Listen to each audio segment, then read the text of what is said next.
The Range Rover Sport might be 800,000 ringgit less than a full-fat Range Rover, but I can tell you now, nothing about this experience is cut price.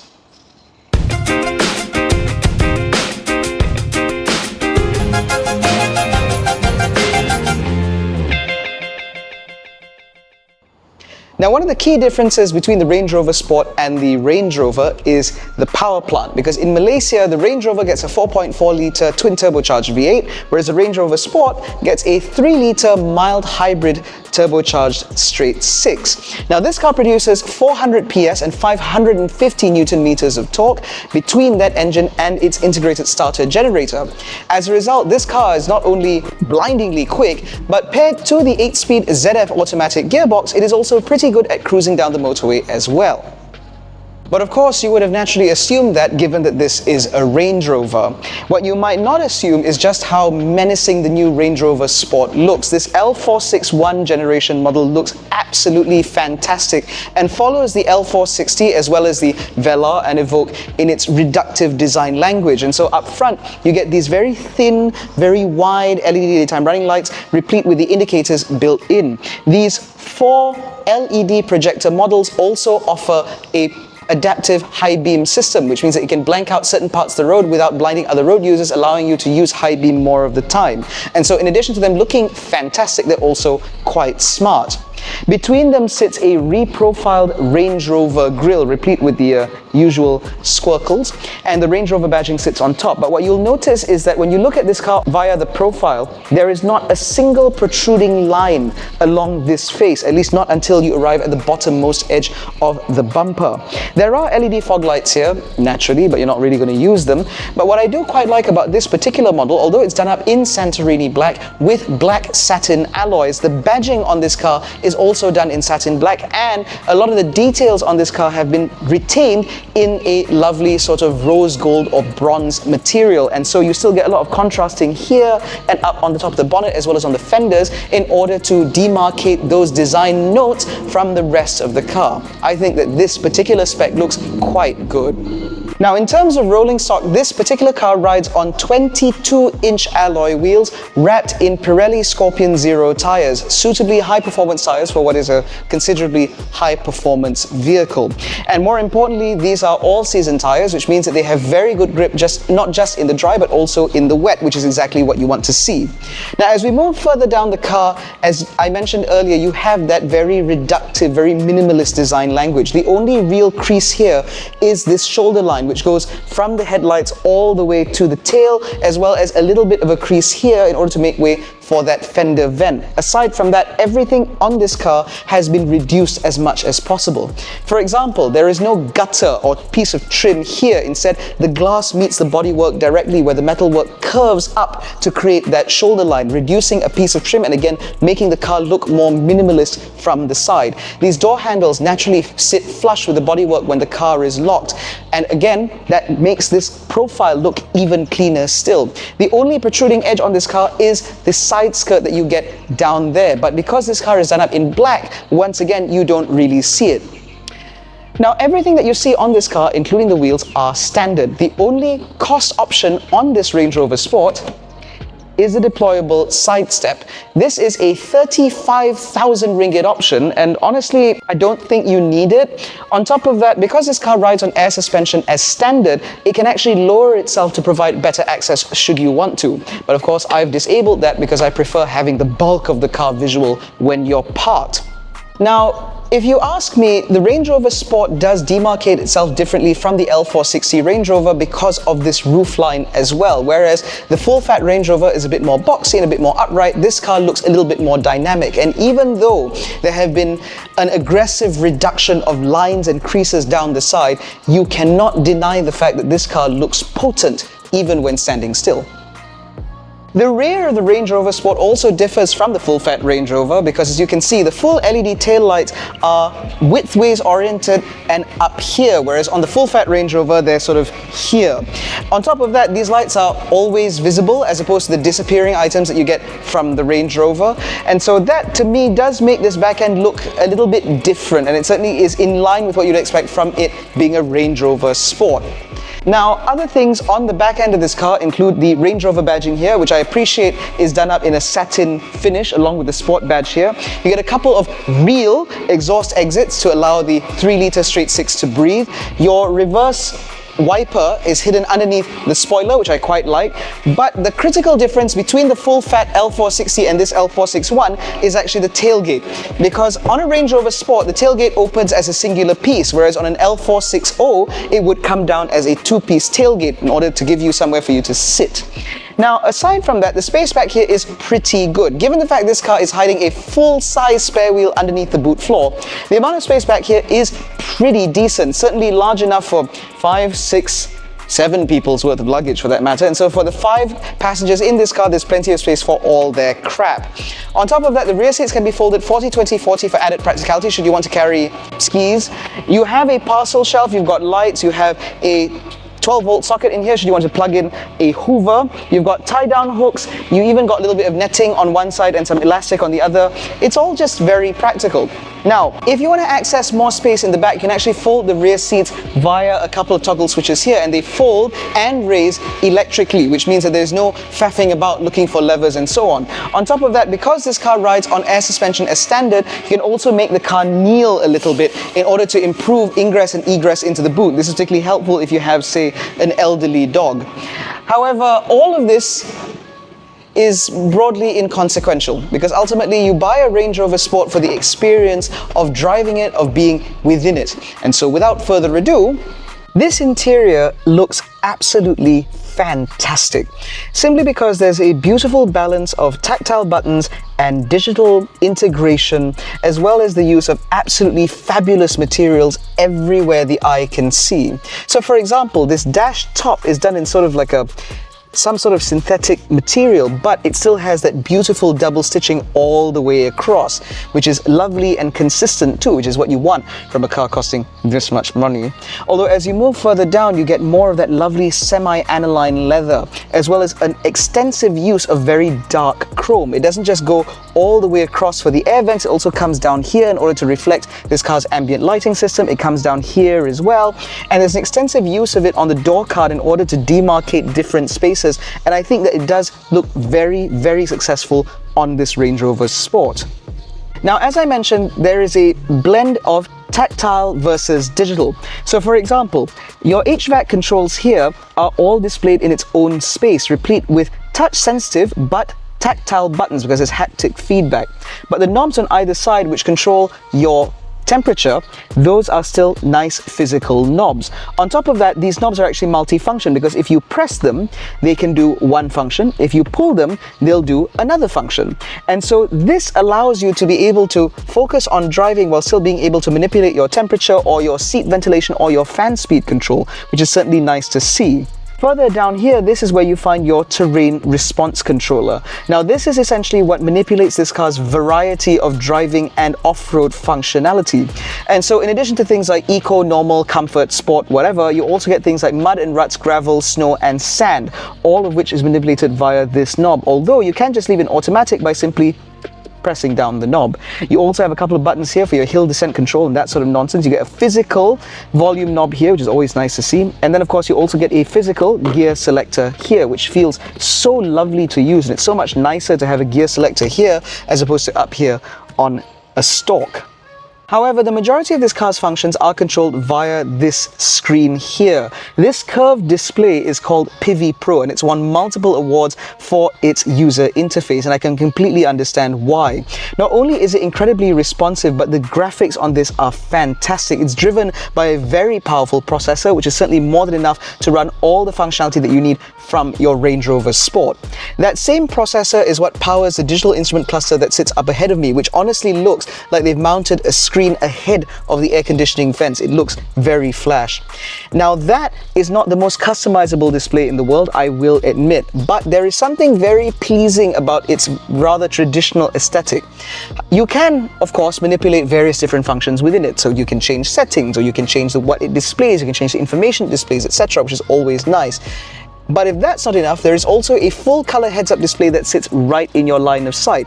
So at any given time, you never have to take your eyes off the road because all the information that you need is right there. You don't even need to move your eyes down the instrument cluster or, worse still, into the centrally mounted screen. Now, if I were to count, there is 1, 2, 3, 4 screens I've talked about so far. There is one more. This central mounted mirror actually functions as its own digital rear view mirror because there is a camera mounted on the roof of this car in a shark's fin antenna type display, and that shows a feed into this screen. Now, not only is that feed incredibly high quality, but it's also incredibly high refresh rate, and given the fact that this car has a relatively limited rear view, it's nice to be able to get that kind of field of view via a camera up here. Now, those of you who watch the channel know that I detest rear view cameras, at least to replace the side mirrors, but the ones that replace these, that's smart. Now, beyond that, this car comes, as I mentioned earlier, with semi-aniline leather, which is one of the highest quality leathers that money can buy, and you can most certainly feel that quality from every single panel that you touch. The seats here, for example, are perforated in order to offer ventilation and heating, and they are endlessly customizable, from the side bolsters to your lower thigh support. Even the headrests are adjustable electrically, and of course, you can even get this car with adjustable lumbar, etc. All the things that you'd expect from a vehicle pushing 1.7 million ringgit. And so all of this does work quite well together.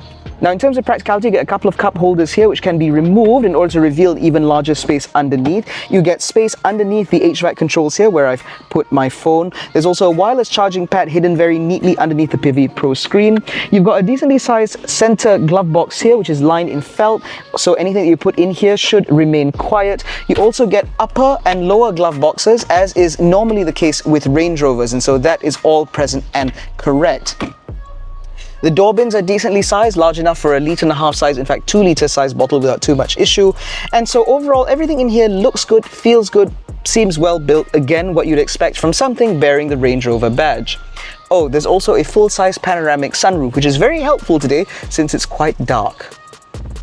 In the back of the Range Rover Sport, things are pretty good. With the front seat set in my driving position, about 170 centimeters, I have acres of knee room and a pretty good amount of headroom, despite that standard fit panoramic sunroof.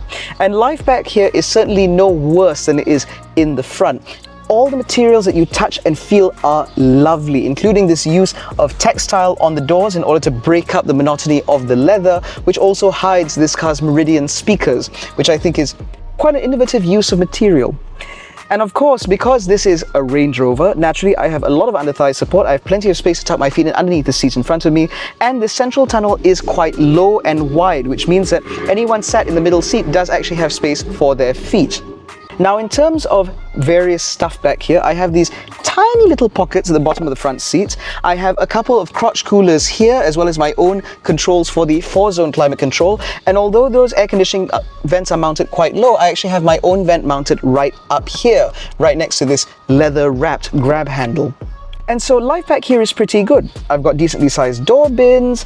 I've got a sun blind here, which is great if you have children, for example, in order to shield them from UV rays and so on. And of course, I have a deployable center rear armrest, replete with cup holders in the front and a little space here at the rear. This is also felt lined, so anything in there is not going to rattle about. I've got USB ports as well as a 12-volt socket down there, and so life back here is pretty good. And I even have adjustable recline angle via this button here, although I will note that number one, the angle adjustment isn't all that much, and secondly, it seems to react very violently indeed. Feels like I'm getting shoved. But overall, I think that life back here is pretty good. Now, if you're looking at this as a family car, you lucky person you, there are ISOFIX mounts back here which are large enough and easy enough to locate, so putting a child seat shouldn't be too much of an issue. This car's wheelbase also means that a bulky rear-facing child seat shouldn't be too much of a problem, and of course these rear doors open decently wide. And as I mentioned earlier, you have those sun blinds, and so if you have infants, that should be able to block them out from the worst of the UV rays, although I suspect that this car is already tinted to all hell. Now, the thing about the Range Rover Sport is this is meant to appeal more to drivers than the full-fat L460 Range Rover. And so that does mean, or it creates the assumption at least, that from the driver's seat, this should be a much more engaging experience. Now, it doesn't matter if it's a Range Rover Sport, or a Velar, or an Evoque. If it has a Range Rover badge on it, they all drive a certain way. There's a certain kind of relaxedness about these cars, the way they're very chill. None of them really entice you to drive faster. None of them really entice you to drive aggressively. You just sort of sit here and enjoy the views of the world going by. And the thing is, this Range Rover Sport is exactly the same. Because yes, while it's got a nice 3-litre straight 6 up front, and if I put my foot down, it does sound quite lovely, but it's not really what this car is about. Instead, the Range Rover Sport is more just of wafting about with the occasional ability to take a corner a little bit faster than you would in an L460. So what that essentially means is, being sat here, it feels like I'm in an armchair. The side bolster support is so aggressive, while the center lumbar seems to be so weak that as you sit in here, you just sort of sink into the seat. Because you have the adjustable individual armrests here, at no point does it ever feel uncomfortable. I'm not stretching to find the center console, I'm just sort of sat here comfortably, my head resting against this incredibly soft headrest and my fingers wrapped around this beautifully stitched, leather-wrapped steering wheel. Now, when we talk about NVH in this car, there has been an extensive use of acoustic glass all about the place. All the front windows, for example, are double laminated glass, whereas the ones in the rear are single piece. And of course, as you're driving about at speeds of up to 120, 130 kilometers an hour, life in here is relatively civilized, and so you get very little in terms of wind and road noise. Those things only sort of creep in when you start to whisper past 130 kilometers an hour, which you shouldn't. And as a result, again, it just gives you this very wafty driving experience. The air suspension in this car also does the same thing. If you put it in dynamic, sure, the car does firm up and it does feel as if you could take corners very aggressively, but this is a Range Rover. If you wanted to drive like that, get a Porsche Cayenne. Instead, this car is just about wafting you place to place. Now, as I said once earlier in this review, of course this car is good on the motorway. That's exactly what it's supposed to do. The bigger question is what this car is like to drive about in town, because I suspect that a lot of Range Rover Sport buyers would likely be spending their time on roads like in places like Bangsar or the center of town. Now, I've had the misfortune of having to drive this car through roads like that, where they're incredibly narrow and full of people who don't know how to park. And I can say that driving this around, it doesn't feel unwieldy, because like every other Range Rover, even as I'm sat here, I have a very commanding view all the way around. That bodywork that I mentioned earlier means that when I peer out through the wing mirrors, I can see where the end of the car is, and I can see where the end of my bonnet is as well, which means that threading this car through tight spaces isn't all that difficult. And of course, if I need extra assistance, I do have the fantastically clear 360 camera to help. And so surprisingly, this car is not difficult to drive in such conditions, which is nice to see. And of course, when you do have to park, unfortunately, that is when this car reveals the fact that it is very, very wide. And so you will find some difficulty in getting into a space and then proceeding to try and get out of the car. But if you can do that, then there's no issue at all. Of course, if parking itself is a problem, then maybe you shouldn't buy a Range Rover. But more importantly, there is an automatic parking feature, again, to make life easier for the Range Rover Sport customer. It doesn't just park the car, it also takes the car out of the parking space too, in case you're that kind of inept. Now, all of that is all well and good. What's also good is this car's advanced driver assistance systems, or ADAS functionality, because this car does come with radar and cameras and so on, and so this car has very good lane centering. It's got very good adaptive cruise control with traffic jam assist. You've got the 360 cams I mentioned earlier. You have rear cross traffic alert, safe exit alert, which look out for potential vehicles like bikes or motorcycles or other vehicles when you're opening the door to warn you. And so this car is very comprehensively equipped as a luxury family SUV. However, not everything is all hunky-dory in the land of the Range Rover Sport, and that becomes immediately apparent to me as I look at my trip summary. Because I've driven about 230 kilometers, the car says I've got another 330 to go before the tank empties, and even with my driving, and I have been trying to drive as economically as possible, this car is still returning about 12.5 liters to the 100. Now the thing is, I know that some of you may now say that, oh, if this car was taken out on a motorway run, it'll do much better. And you're right, it'll go down to about 9.8, but that's about as low as it goes. When you're driving it in mixed conditions, this is the sort of number that you should expect from this 3-litre 6-cylinder SUV. But I suspect that buyers within this segment or this end of the market aren't going to be really pressed about fuel economy, because the natural competitors for the Range Rover Sport are vehicles like the Aston Martin DBX, vehicles like the Bentley Bentayga, etc. And all of those cars aren't exactly winning awards for being ecological either. And so this number probably doesn't matter. What matters most is the fact that this Range Rover Sport, although it is some 800,000 ringgit less than an L460 Range Rover, doesn't feel any less than that car. This car feels just as plush, just as supple, just as well built, just as isolating, and just as cosseting. And as I've said in every Range Rover review, there is nothing quite like being behind the wheel of a Range Rover. This is not the most dynamic car in the world. This is not going to light your heart on fire. Instead, this Range Rover Sport is just about doing the daily grind in immense comfort. And I think that in that regard, the Range Rover Sport does an absolutely brilliant job. However, if for some reason you want your luxury SUV to also be an incredible sports car-like experience to drive, then consider the Porsche Cayenne. Now, the base model is locally assembled, which means that you can get those for around 600,000-700,000 ringgit, which is a significant saving over one of these. But of course, if you want one of the spicier models, those are still imported from Zuffenhausen, and so you will still be paying broadly the same amount of money.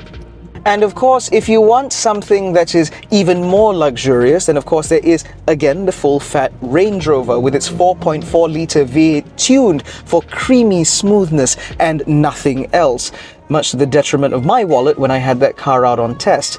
But if you want the best of both worlds, a car that feels dynamic enough and luxurious as the price tag suggests, then this Range Rover Sport really does feel nigh on peerless. It is a fantastic car to just go about your day in, and I will be truly sad to give this car back, although judging by the fact that I've got half a tank left, I think it's about time.